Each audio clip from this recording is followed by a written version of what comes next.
week. We're going to go straight to questions. We'll open it up. Second row middle, Dave. Hi, Ryan. I imagine there's a combination of factors, but after you watched the film, the Oregon film, what was your biggest concern defensively? Well, I mean, giving up too many yards and too many points. I mean, that's the bottom line. We're not, and I think now it's not just a single game. It's a little bit of a pattern. So, took a long, hard look the last 48 hours at everything that's going on, and certainly going to make some adjustments here. And not only of how we're attacking other offenses, but also just structurally how we're doing our day-to-day operations. With the injury to Josh, has there been any personnel changes? I know you guys have Bryson there and you have Marcus there, but could like a Ryan Watts move there or something like that? Sure. Yeah, we're looking at all that to try to make some adjustments. Losing Josh for the whole year kind of changes some things, and Bryson's had some good snaps in there, but we're going to have to take a look at what gives us the best chance moving forward, and maybe possibly trying some guys at different spots is kind of things we're looking at. Second row left, Steven. Ryan, from an offensive perspective, obviously things have gotten kind of off to a slow start. How much of that is CJ's just a young quarterback trying to settle himself in, and how much of that is maybe some play callers that you run at the beginning of the game, maybe not, maybe establishing the line as much to get the run game going? Yeah, I think when you look at the first two games, certainly the Minnesota game, to have 35 points in the last 22 plays, and then last week, having over 600 yards of total offense. We got really good scheme, really good plays. I think in both of those situations, both of those games, we have to finish off drives better. This week we didn't convert on fourth down, and we got off schedule on some penalties. That really hurt us, especially in the score zone. We got down there, I want to say 3 times, and got false start penalties that got us into first or second and 15, and then didn't convert on third down, and then didn't convert on fourth down. But when things are cooking, we really got an opportunity to be very, very explosive, which you've seen. And so now we got to do a better job of playing complementary football and doing a better job of finishing off those drives than we can. Your first touchdown of the year, I think you guys are in tempo because you kind of caught them. Do you feel like you guys are doing that enough, or have things kind of messed that up, whether it's penalties or anything else? Same as we've always been. If you look at the way that we've done it, very, very, much like we've done it in the past. And again, when you look at the total yards of offense, you have over 600 yards against, very, very good defense. That's not the issue. I thought we had really good tempo at times, and we got in and out of the right plays. But when you're not converting on fourth down, those count as turnovers, and not finishing off drives is not good enough. And so we have to run the ball better, and we have to do a better job of finishing off drives. That's just the bottom line. And looking back on it, probably could have maybe punted a few times and pooched early on and played a little bit more of the field position game, but that didn't happen. And moving forward, we got to do a better job of just finishing drives off. But moving the ball down the field, I think we've been doing an excellent job of that. Fourth row left, Griffin. Yeah, Coach, Sevyn Banks hasn't been listed on the status report the past couple weeks, but he hasn't played at all. I was wondering if there's anything else going on there besides an injury issue. Yeah, no, nothing else.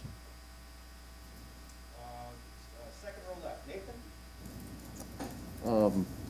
You finally got to use Palier Neatote this past week. Last time we had talked to you about him, or one of the times, you'd said that he wasn't even really working with the first and second team at some point in the preseason. So had that started to change at all before he was got his eligibility, and what sort of role do you see for him going forward? Yeah, it was similar to what I think you saw, on Saturday. I think that, he was with, the defense, and he was with those guys and in the meetings and still getting reps throughout the week.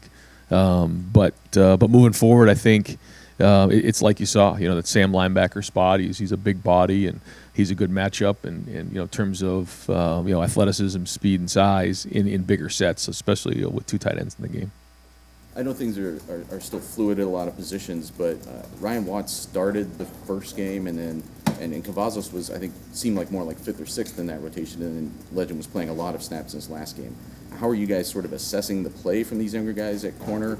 Was Ryan available more on Saturday, and just a decision was made that he wasn't the right guy? Or? Yeah, I think that what we're doing is we're just trying to take the snaps that we've seen in the games and then the snaps we've seen in practice and do the best we can to put the right guys out there. And we like to play depth. We don't like to play the same guys, obviously, for the entire game.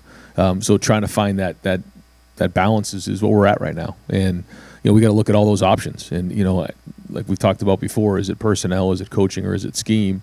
And, finding the right people in the right spots is part of coaching and making sure that the right guys are in those spots. Second row right, Austin. Ryan, to follow up on that and the playing depth part, do you think that you guys are playing too many? It seems like maybe at linebacker it's been difficult to establish any consistency, and I don't know. Have you thought that you need to pare that down and just let the starters play more? Well, I think if they're playing at a high level, it wouldn't be a question. But certainly because there hasn't been consistency there, that's something that we got to look into and make sure that, like you said, we're not putting guys in there and not getting enough reps and getting in the flow of the game. So it's like anything else. When it's not working, then you have to look at all those things. And if that's what it is, then we got to get it fixed and make sure that the right guys are in there for more snaps. Out of camp, you seemed like linebacker was still the spot that you were maybe most uncertain about. Did you anticipate that this might be the case for the first couple of weeks, that you'd have to work through it? I mean, I hoped not, but yes, that's where we are right now. Third row left, Bill. Ryan, you said you might make some adjustments here structurally with the defense. Why did you feel comfortable, I guess, not doing that before coming into the season? Well, I think there was a lot of things coming into the season, coming off of last season that, especially with COVID and everything like that, that was hard to identify exactly, what the issues were, or moving forward, I felt confident that we could get them fixed and addressed. And, when we made the adjustments to, help in the pass game, certainly it wasn't adjusted in the run game. So, a different issue, but the same outcome.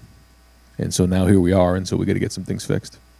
And, you guys are hardly the only team that plays a lot of cover 1 and cover 3, but there aren't many teams who kind of pre-rotate like you guys do with that post safety in the middle of the field. Is one simple change up to just rotate after the snap rather than rotating pre-snap and kind of play with a too high shell? Yeah, there's a lot of things to look at, and we're going to look at all those things and figure out what gives us the best chance. Yeah. Fourth row middle, Pat.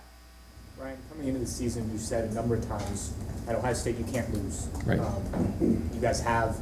How do you then respond to that? We haven't seen a loss that hasn't ended a season for you guys. How does this respond in a Ryan Day team? Yeah, I mean, I think that's the key, and I think the great thing about something like this is two things. One, the issues that are there get exposed, and you get a chance to really address them with this group. And then two, you find out a lot about a lot of people when adversity hits. You find out about their true character. It's one thing when things are going well.